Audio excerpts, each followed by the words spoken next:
Criterios, estándares para la toma de decisiones, capítulo 3. Los criterios. Los criterios son estándares de evaluación que se usan como puntos de referencia para la toma de decisiones. Toda organización necesita desarrollar estándares que permitan tomar decisiones, sobre todo a la hora de evaluar el capital humano, a la hora de seleccionar el capital humano, evaluarlo, ubicarlo, clasificarlo. Así que es fundamental la utilización de criterios para manejar de forma lo más objetiva los procesos de toma de decisiones.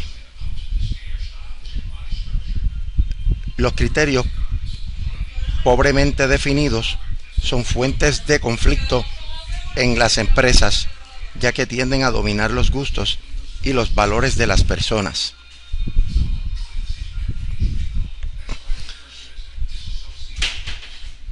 Aquí nosotros tenemos dos factores que pueden ser complicados. Ya mencionamos el primero, criterios pobremente definidos. Cuando unos criterios son ambiguos, no son claros, pueden generar confusión, pueden crear percepciones de injusticia o dejar los gustos, los valores, las preferencias, los prejuicios de los individuos a merced de esas decisiones. Es aún así, y con criterios bien definidos, las personas muchas veces tratan de influir utilizando la capacidad gerencial o el poder que tienen y poder recomendar a las personas que a ellos les gusta o que ellos quieren y no los que realmente son. Imagínese usted cuando no hay criterios claramente definidos. Peor aún también es cuando no existen criterios, que se deja a toda la arbitrariedad, y cuando no hay criterios claros, las decisiones que se toman tienden a generar resultados inadecuados.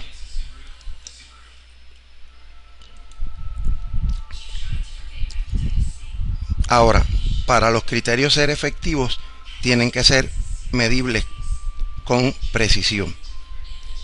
Por tanto, en el campo de la psicología industrial organizacional, utilizamos los principios de medición psicológica o psicometría para aplicarlos en el desarrollo de criterios, definiendo estándares claros con conductas que sean representativas de esos criterios, que nos permitan a nosotros medir, primero, si la persona lleva a cabo la conducta, y segundo, con qué intensidad y con cuánta frecuencia. Teoría para el desarrollo de criterios. Esta teoría se enfoca un poco en el concepto de la teoría de rasgos que vimos en el capítulo 1, a donde se busca identificar dimensiones psicológicas. Aquí nosotros pues buscamos identificar dimensiones que se puedan operacionalizar para medir el desempeño en el trabajo. Así que un poco o muy parecido es el concepto de la teoría de desarrollo de criterios de cuando uno desarrolla rasgos. El primer elemento importante es lo que se conoce como el criterio conceptual. ¿Qué es el criterio conceptual? Es un constructo teórico o una idea abstracta que nunca se logra medir, pero que sirve para establecer los parámetros de medición. Por ejemplo, un criterio conceptual es calidad en el servicio. Si yo le pregunto a 10 personas qué para ellos significa calidad en el servicio, puedo obtener tantas definiciones como personas. Algunas se van a asemejar, otras se van a distanciar. Por eso es que es bien importante desarrollar definiciones para medir áreas del desempeño donde todo el mundo puede estar de acuerdo, ¿verdad?, dependiendo del tipo de organización a la que nos referimos. Por ejemplo, no es lo mismo la calidad en el servicio en la industria bancaria que la calidad en el servicio en el ambiente de hospitalidad de un hotel. Por tanto, también el criterio conceptual tiene que estar alineado, en cierto modo, con el tipo de organización que uno va a trabajar. Por otro lado está el criterio actual. El criterio actual es la medida que representa el criterio conceptual. Aquí lo importante es decidir cuáles serán las variables que se van a seleccionar. Si es calidad en el servicio y hay un concepto teórico sobre la calidad, pues hay que buscar una manera concreta para definir calidad. Ya puede ser objetiva o subjetiva, pero tiene que ser clara. Por ejemplo, la calidad en el servicio yo la puedo medir a través de la evaluación del desempeño. Definir claramente qué es calidad en el servicio, cuáles son las conductas que tiene que llevar un empleado que me digan a mí que está cumpliendo con la calidad en el servicio a nivel de intensidad y frecuencia, para yo poder determinar quiénes desempeñan por encima de lo esperado, quiénes desempeñan promedio y quiénes desempeñan por debajo de lo esperado. Así que esto es una relación técnica entre teoría y práctica. El criterio conceptual es la construcción teórica que yo voy a utilizar y el criterio actual es la manera operacional de cómo yo lo voy a hacer. Ahora, en la relación del criterio conceptual y el actual se dan ciertos elementos. Por ejemplo, deficiencia del criterio. ¿Qué esto significa? Es el grado por el que el criterio actual falla en traslapar con el criterio conceptual. ¿Qué significa eso?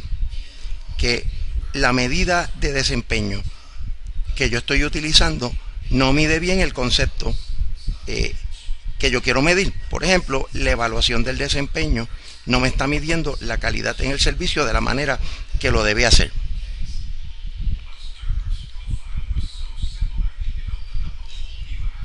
Otro elemento es la relevancia del criterio, que es el grado en que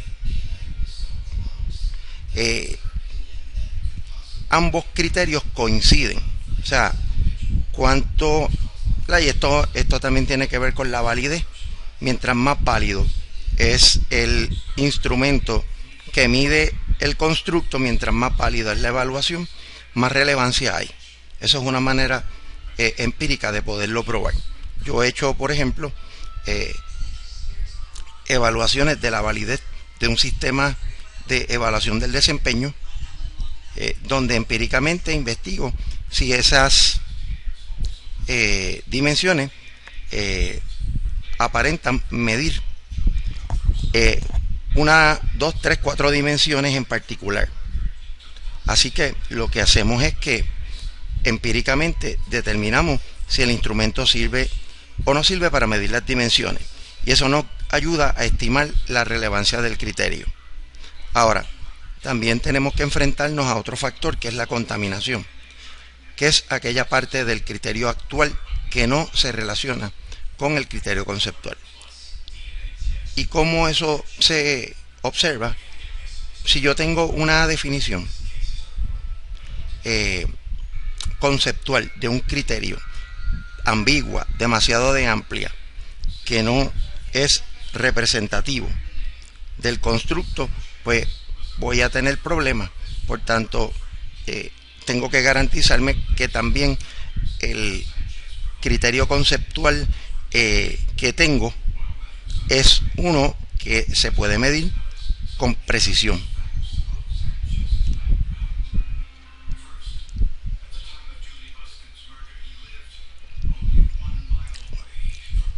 Aquí podemos ver la deficiencia, relevancia y contaminación en su relación. Yo puedo tener un criterio conceptual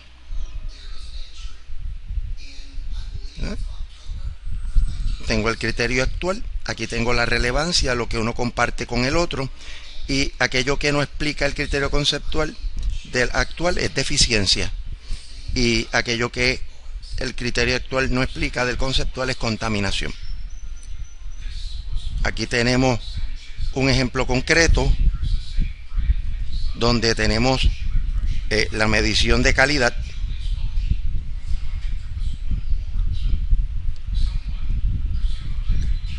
evaluada a través de un sistema de evaluación del desempeño.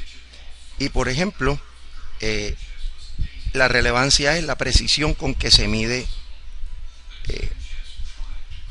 la calidad, ¿verdad? Aquí tenemos que si la calidad es definida confusamente, no podemos tener una medida precisa, y si hay prejuicios de los supervisores al evaluar a los empleados, se nos contamina la evaluación. Así que un poco para que entendamos que estas dimensiones que se diseñan para evaluar el desempeño son dimensiones que se fundamentan en el análisis de la conducta humana, y cómo nosotros operacionalizamos esos conceptos para llevarlos a la práctica.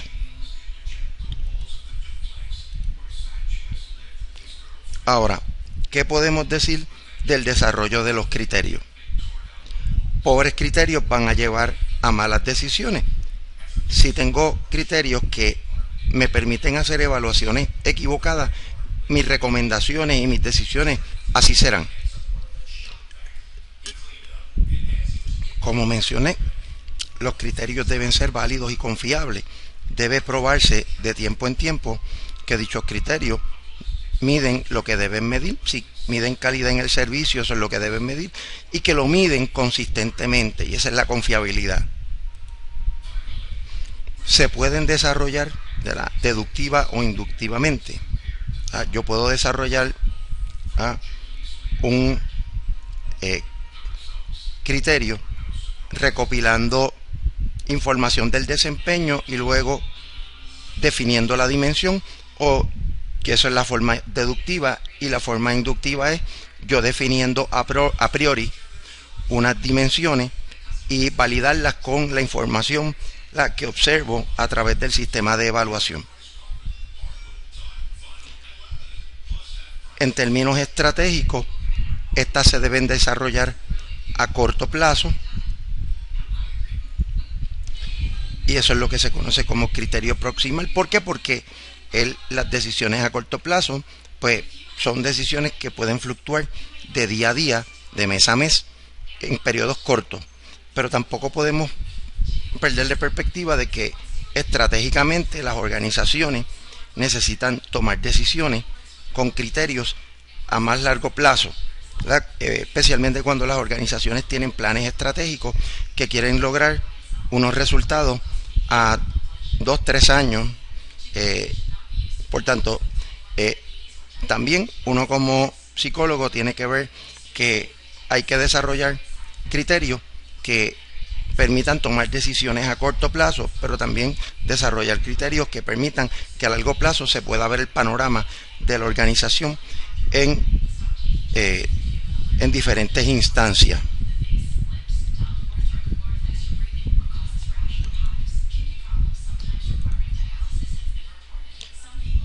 Un tema también relacionado es el del análisis del trabajo.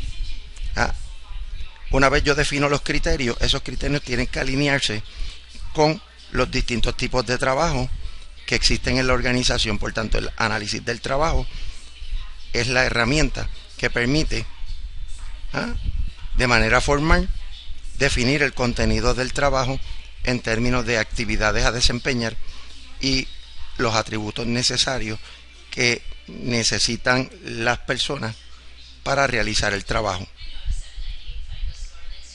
También incluye las tecnologías que usan, las características del ambiente físico, también elementos mecánicos, sociales y de información.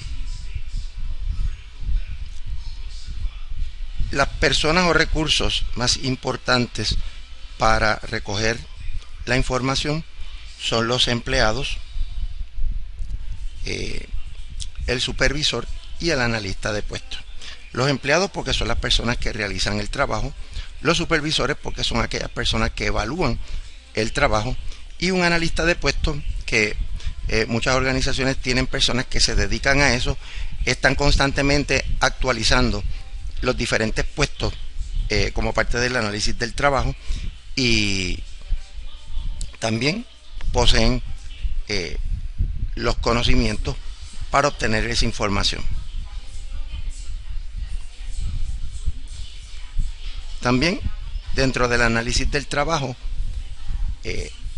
hay unos elementos que son importantes definir. Por ejemplo, las tareas. ¿Y qué son las tareas? La tarea es la unidad básica del trabajo que va directa a los objetivos, que son aquellas tareas que se relacionan directamente con el puesto y que definen unos puestos de otros. Está el puesto como concepto, que es el conjunto de las tareas que lleva a cabo el empleado y que definen lo que hace cada persona en un puesto versus otro. También está la familia de puestos, que es cuando tenemos un conjunto de puestos con tareas similares. Por ejemplo, yo puedo tener dentro de la familia de puestos de psicólogos, psicólogos clínicos, psicólogos industriales organizacionales, psicólogos sociales, etcétera.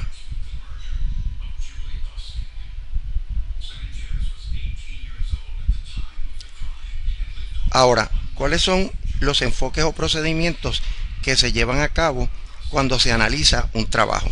El primero de ellos es el procedimiento orientado hacia la tarea.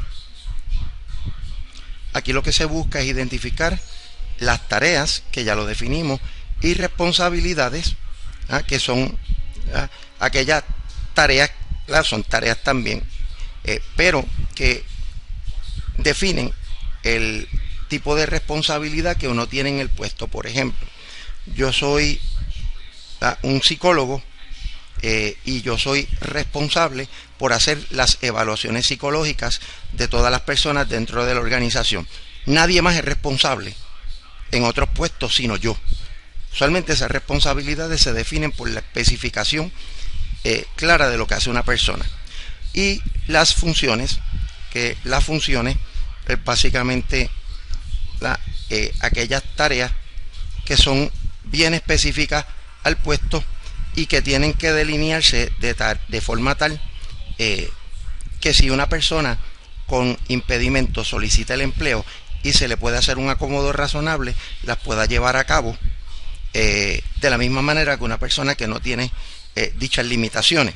El concepto de funciones viene a la luz de la famosa ley ADA que discutimos anteriormente, y se supone que uno establezca cuáles son las funciones críticas que una persona puede ocupar en ese puesto con acomodo razonable y sin acomodo razonable. Así que eso es importante también. En términos operacionales se hace una lista de las tareas, responsabilidades y las funciones. Se le somete a los expertos, que ya mencionamos algunos de quienes pueden ser esto, y se evalúa el grado de importancia.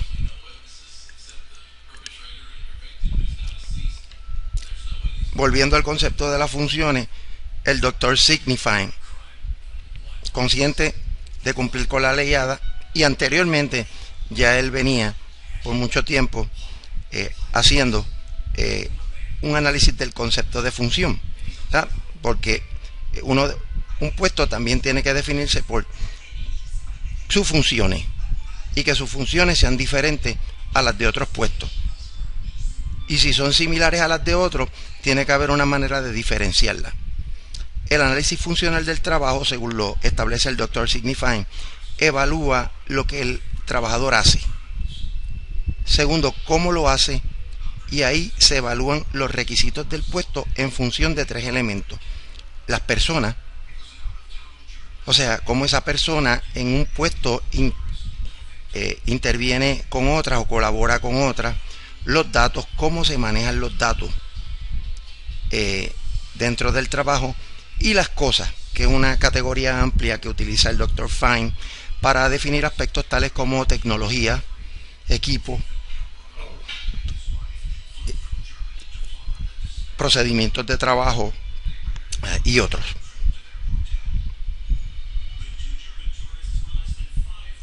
Ahora vamos a hablar de los procedimientos orientados al trabajador.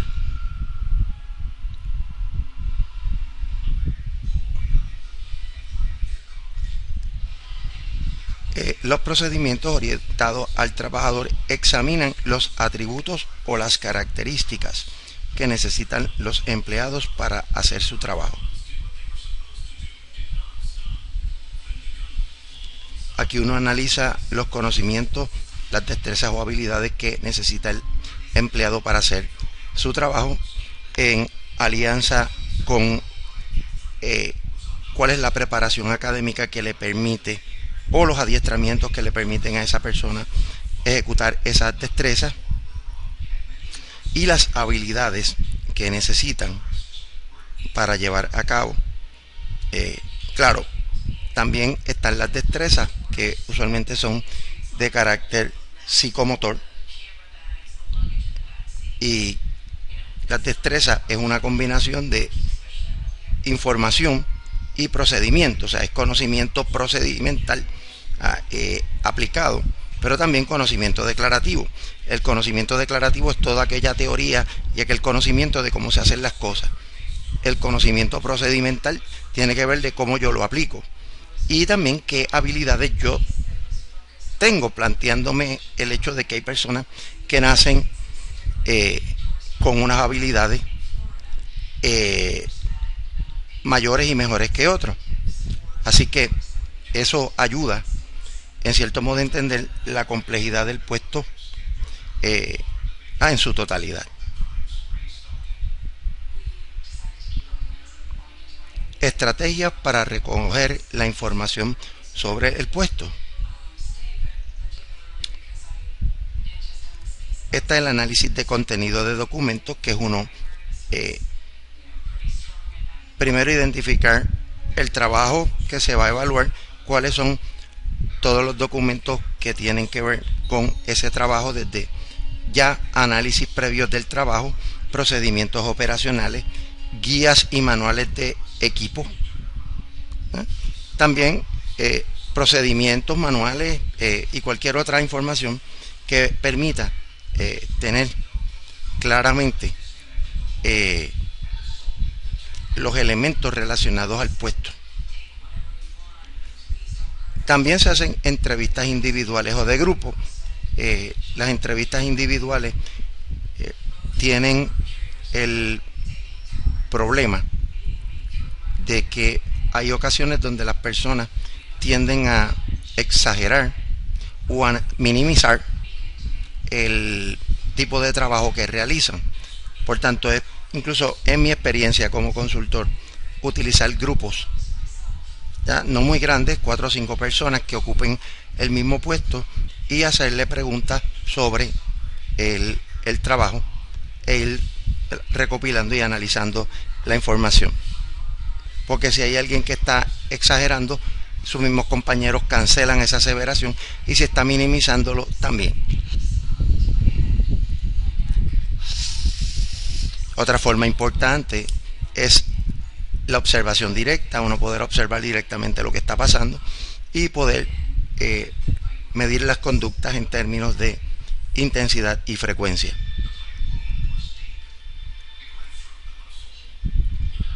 Otra manera de uno recoger información es a través de cuestionarios estructurados. Estos cuestionarios realmente son como planillas de censo. El empleado es entrevistado por el analista o el psicólogo utilizando una lista de cotejo, que son las preguntas de los cuestionarios. El primero de ellos es el Position Analysis Questionnaire, PAQ, que tiene 200 preguntas que miden input o insumo de información, o sea, qué resultados de información se obtiene en el trabajo, cuáles son los procesos mentales que requieren hacer el trabajo, cuáles son los resultados específicos que uno obtiene en dicho trabajo, cómo uno se relaciona con otros puestos. Por ejemplo, si mi trabajo, una vez yo lo culmino, tengo que pasárselo a otro empleado dentro del mismo departamento, si eso es importante. El contexto de trabajo, ¿no? Bajo qué condiciones uno trabaja, y otros requisitos que puedan ser misceláneos. Por ejemplo, hay áreas donde las personas hacen cálculos con computadoras científicas, pero en otras áreas hacen cálculos con computadoras normales, o calculadoras, perdón, normales, y tratando de ver que otros elementos o requisitos del trabajo son diferentes. También está el instrumento de Fleischmann, que mide 52 habilidades. Este se relaciona con el PAQ, y pues dentro de esas 52 habilidades que se manejan a través de checklist también está lo que se conoce como tiempo de reacción, que es el tiempo que le toma a una persona a analizar una situación y tomar la decisión y actuar. Por ejemplo, el tiempo que ante una situación me toma apretar un botón, mover una palanca. También el concepto de atención selectiva, como yo le doy prioridad a unos elementos dentro de mis observaciones. Por ejemplo, yo estoy en una torre de control y estoy viendo cómo aterrizan los vuelos, y me encuentro que dos aviones pueden estar aterrizando al mismo tiempo en la misma pista, y ahí inmediatamente, además de tiempo de reacción, yo tengo que establecer prioridades. Hay unos aviones que no están en problemas, pero este sí puede estar, y ahí tomo decisiones. Así que esto es un proceso riguroso, es importante, y hay que tomarlo bien en serio para la estrategia organizacional, utilizando el análisis de la conducta, utilizando también los criterios de desempeño y estos instrumentos que están discutiéndose al momento. Y por último, y no menos importante, es el Occupational Information Network, o ONET, que es una base de datos que resultó en los 90 de un proyecto entre el gobierno federal y la empresa privada, donde lo que se hizo fue crear un repositorio, o un almacén de información sobre la mayor parte de los puestos que existen en las organizaciones norteamericanas. Esto es una base de datos gigantesca con miles y miles de puestos. Hoy en día es la página de Occupational Information Network, que es onexcenter.org, www.onexcenter.org, y allí no solamente uno puede conseguir los análisis de puestos de manera gratuita, sino que también tienen otros productos, algunos con costos, pero costos relativamente mínimos, para orientación vocacional, uno poder mirar hacia dónde uno quiere irse ocupacionalmente, cuáles son los empleos de mayor demanda, etcétera. Aquí tiene un ejemplo de cómo se muestra la página principal, donde hay diferentes opciones, desde cómo los veteranos pueden buscar opciones de trabajo, como un individuo que no es veterano, qué es el concepto de ONET. Ya están en un proceso de traducción del instrumento y adaptación, y en el medio tenemos, cerca de la flechita, el ONET Online, que es donde uno encuentra el análisis de puestos de trabajo de muchas profesiones. Simplemente usted pulsa y eso lo lleva a la próxima página, donde aquí, si usted es una persona que está trabajando con ONET por mucho tiempo, ellos tienen, cada puesto tiene un sistema de código que usted por los códigos puede buscar los puestos, o si no, utilizando esta máquina de búsqueda, usted accede directamente, simplemente escribiendo el título. Como les decía en un principio, hay una base de datos en español. Esa base está creándose, todavía no está completa, y yo les recomiendo a las personas que no es un documento todavía fiable, así que también usted tiene dos máquinas de búsqueda, una en la parte superior, una en la parte inferior, donde si usted utiliza el keyword, que es básicamente el puesto, tiene que ser en inglés, o el Owned SOC code. Así que aquí usted escribe el título, psicólogo industrial, organizacional o psicólogo, y le lleva a la familia de los psicólogos. Aquí le va a presentar mucha información valiosa. Por ejemplo, ¿qué información orientada al trabajador usted va a recibir? Pues características del trabajador a través de habilidades, intereses, valores y estilos de trabajo. Requisitos del trabajador, qué conocimientos, destreza y preparación necesita. La experiencia, donde qué experiencia o adiestramiento, requisitos mínimos y licencia se necesita para el puesto. Y también orientados al trabajo, qué características del mercado laboral, la información del mercado de empleo, compensación y perspectiva ocupacional, qué requisitos ocupacionales, actividades generales, actividades específicas, contexto organizacional y contexto de trabajo, qué datos específicos de la ocupación, equipo y tecnología, y la información de los aspectos específicos de la ocupación. Usted va a poder acceder a un video donde se le presente el puesto de psicología industrial organizacional, cómo acceder, cómo observarlo, y para que usted vea todos estos elementos debidamente definidos. Ahora, otro dato importante dentro del proceso es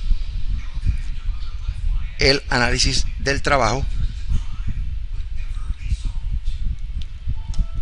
de personal gerencial.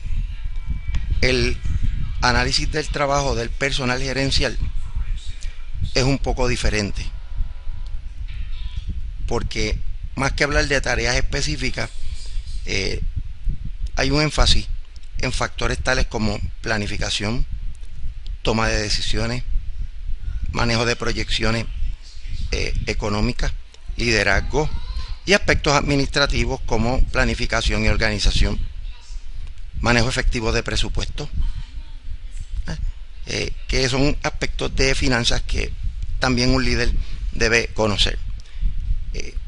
Para estos propósitos, Mitchell y McCormick desarrollaron el Professional and Managerial Position Questionnaire, y este mide factores de complejidad,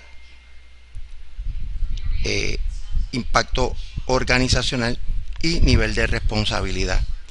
También Reimark desarrolla el Personality Related Position Related Form, y este mide rasgos de personalidad, liderazgo, interés en negociar y deseo de generar ideas, que también complementan, tanto el Mitchell como el Reimark se complementan para tratar de tener un perfil bastante preciso de este gerente o líder.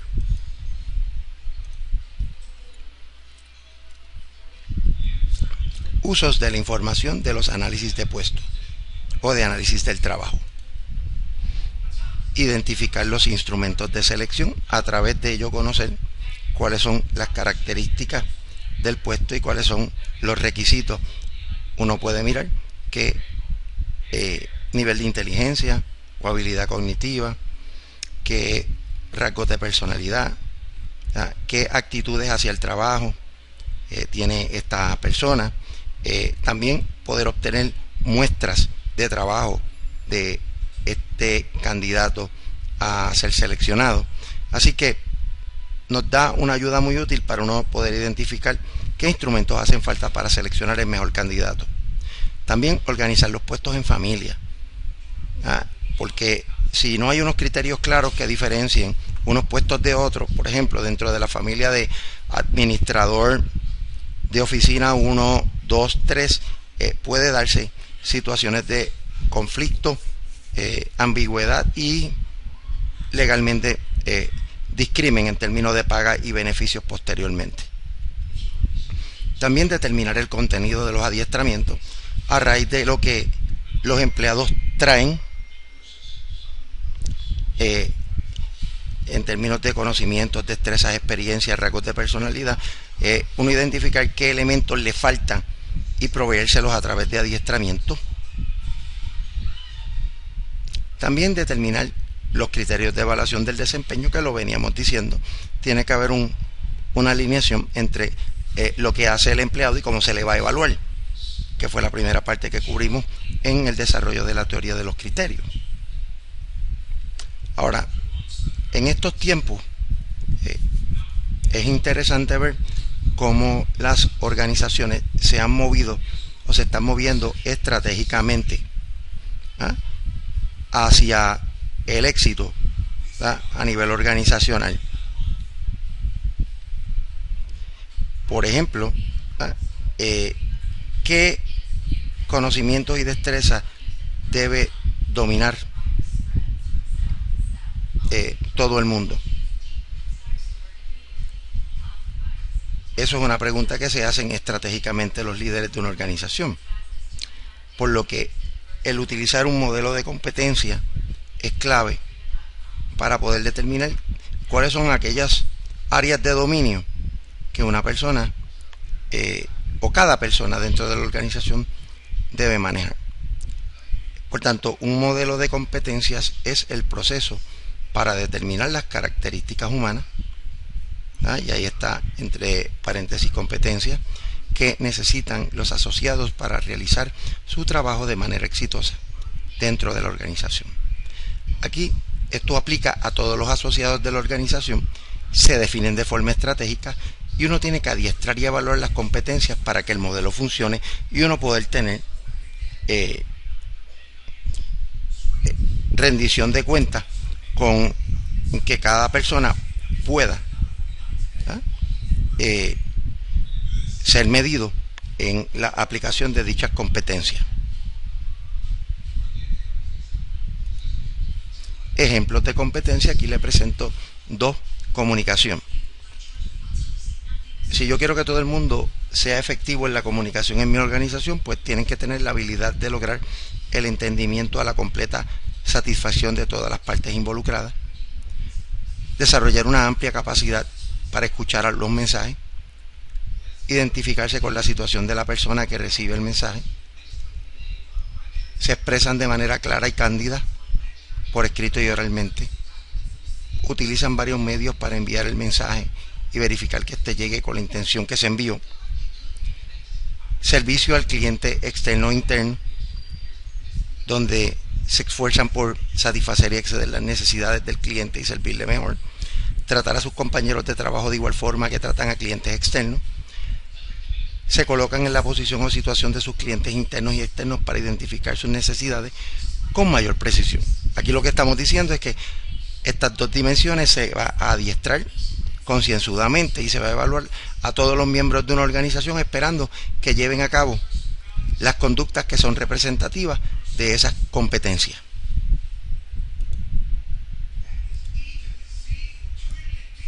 La evaluación del trabajo.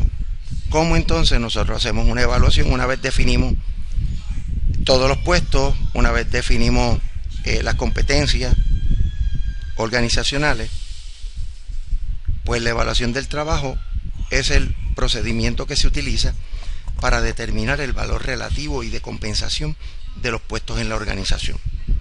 Aquí se hacen estudios de compensación.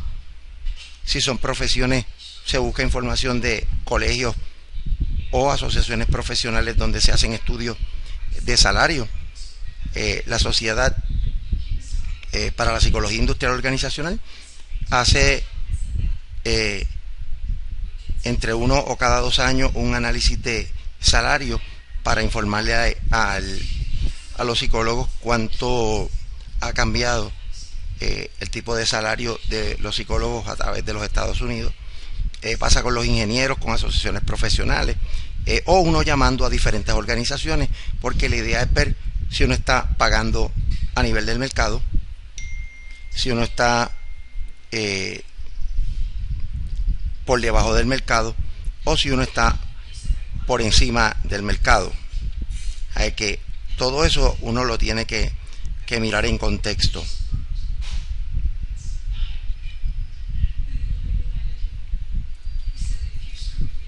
Esto también ayuda a determinar la equidad interna, que esto implica que la gente esté remunerado adecuadamente dentro de la organización, que no haya personas que teniendo la misma experiencia en el mismo puesto tiendan a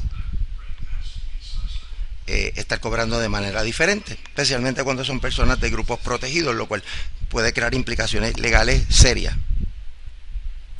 También ayuda a determinar la equidad externa, que implica que los puestos se estén remunerando de acuerdo al mercado de empleo, lo que decíamos hace un rato, si estamos por encima, por debajo, porque eso también afecta a nuestra capacidad de reclutar empleados. Si estamos pagando por debajo y necesitamos una persona de afuera, con toda probabilidad, si es un buen empleado, no va a querer ir a nuestra organización porque no estamos pagando competitivamente. Es importante uno saber esa información, sobre todo en reclutamiento y selección.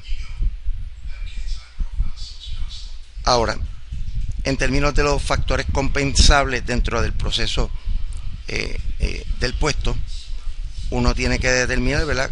Hay ciertos niveles de compensación del puesto que se van a deber a situaciones extraordinarias.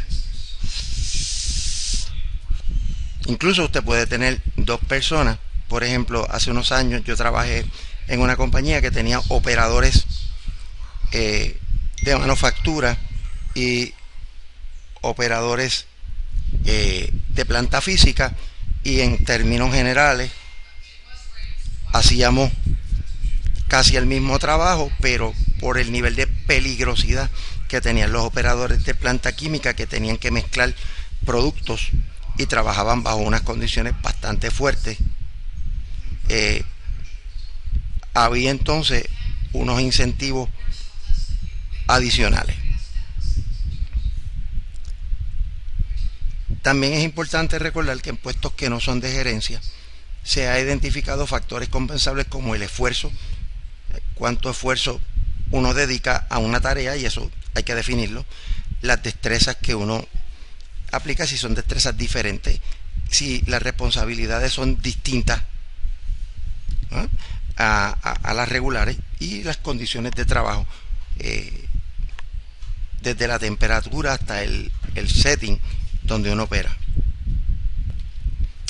En puestos de gerencia, el Hay Group encontró que factores como conocimiento del trabajo, solución de problemas, responsabilidad y factores adicionales de compensación hay que tomarlos en consideración cuando uno hace un estudio sobre factores compensables. Criterios de desempeño laboral. Los criterios que habíamos mencionado y que hay que definir, pues hay que llevarlos a diferentes niveles y tienen diferentes categorías. Por ejemplo, los criterios objetivos. Estos se van a medir cuantitativamente. Y tenemos el ejemplo de la producción, cuánto la gente produce. Las ventas, cuántas ventas hacemos de un producto o cuánto vendemos en términos de dinero.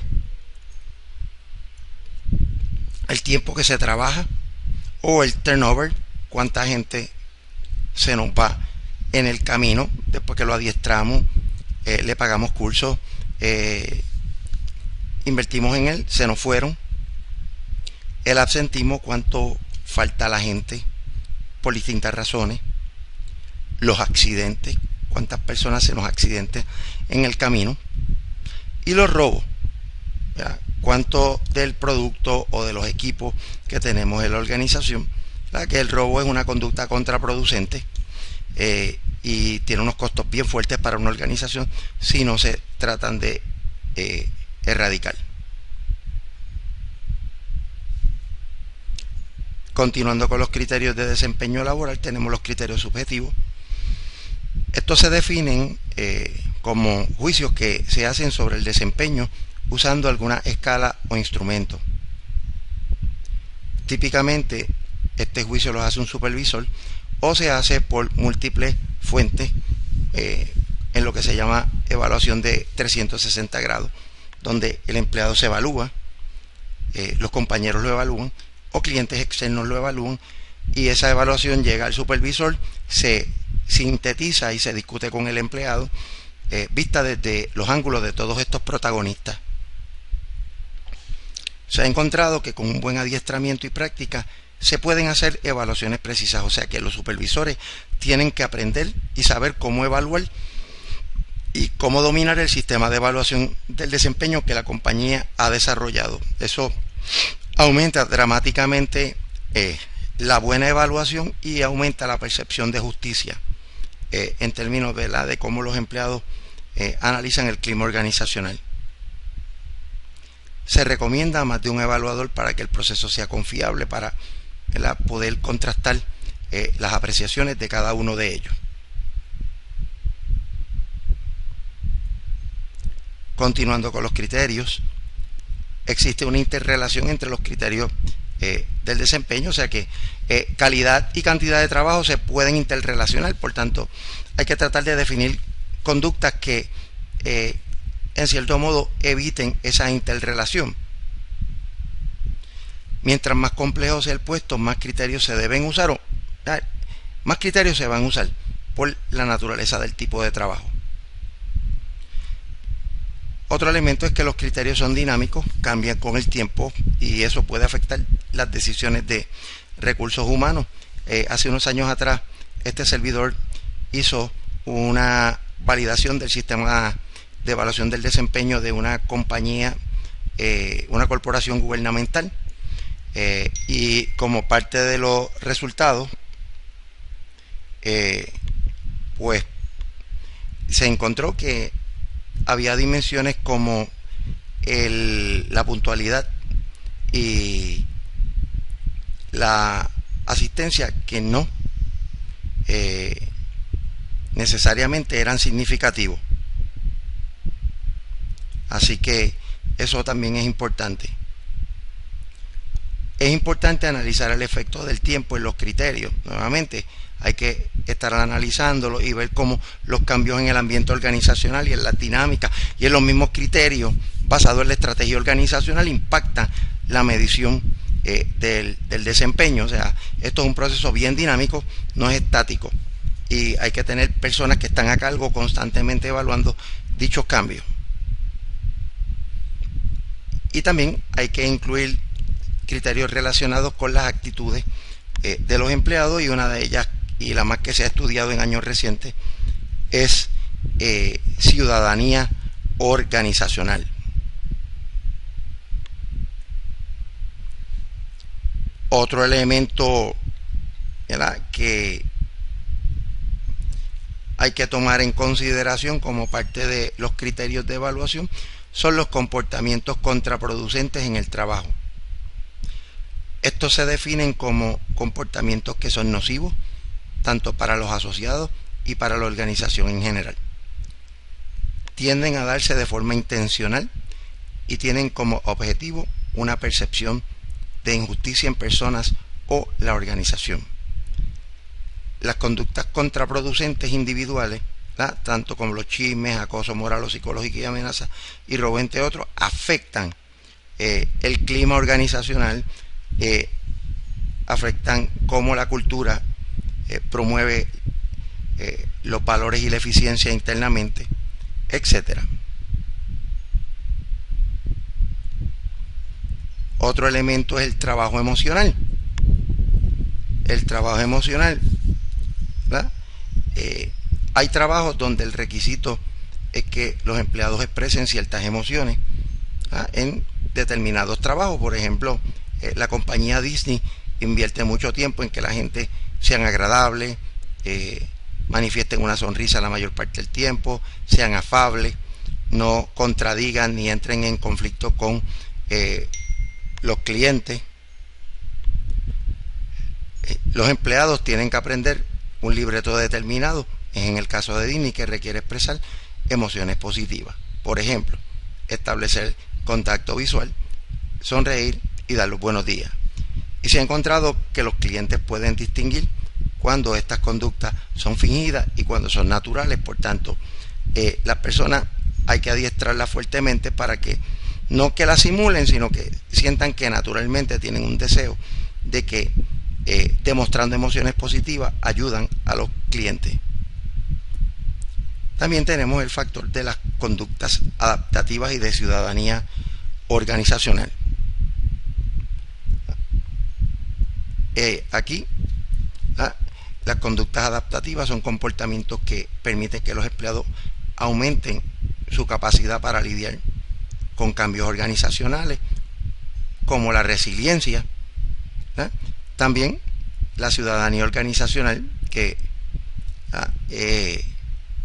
son conductas que trascienden el desempeño en el trabajo y que tienen un impacto mayor en el bienestar en términos generales de la organización. Por tanto, hay que estar bien pendiente de cómo uno puede ir ayudando a crear conductas y actitudes que se fomenten en hábitos que ayuden a que la organización mejore su capacidad socioemocional.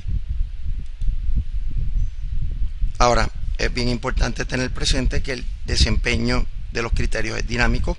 Ya lo mencionamos entre líneas. Existen criterios de desempeño que cambian a través del tiempo y esto impacta la toma de decisiones sobre el desempeño. Steele y Johnson presentan 3 razones: cambios en las rutinas del trabajo, los cambios en conocimientos y destrezas, sobre todo cuando hay cambios tecnológicos, los conocimientos y destrezas que cambian como el resultado del adiestramiento adicional. Por tanto, es importante tomar eso en consideración en el proceso del manejo de cambios en el desempeño. Y los cambios en el desempeño con el tiempo tienden a ser dinámicos en el empleado. ¿Por qué? Porque la naturaleza del funcionamiento organizacional de por sí es de tipo dinámico. Y que es bien importante que tengamos bien presente cómo los criterios, y ya definimos la teoría detrás de los criterios, porque es importante cuáles son los criterios, cuáles pueden ser criterios más de carácter psicológico que podemos incorporar, como la ciudadanía organizacional, entre otros, y ver que esto es un proceso continuo, que los criterios de evaluación van cambiando y uno tiene que atemperarlos a la realidad de la organización.